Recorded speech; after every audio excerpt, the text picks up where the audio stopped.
najväčší muž v dejinách, Ježiš nemal sluhov a predsa ho nazývali pánom.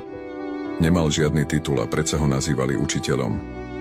Nemal žiadne lieky a predsa ho nazývali liečiteľom. Nemal armádu a predsa sa ho králi báli. Nevyhrával vojenské bitky a predsa dobil svet. Nežil na hrade a predsa ho nazývali pánom.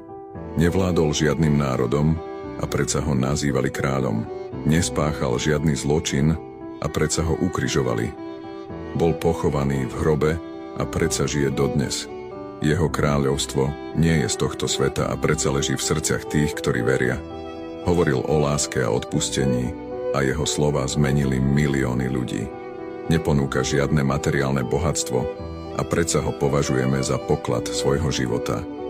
Nesľubuje žiadnu pozemskú moc a predsa v jeho mene bezmocní našli silu. Hoci nezanechal žiadne napísané slová, jeho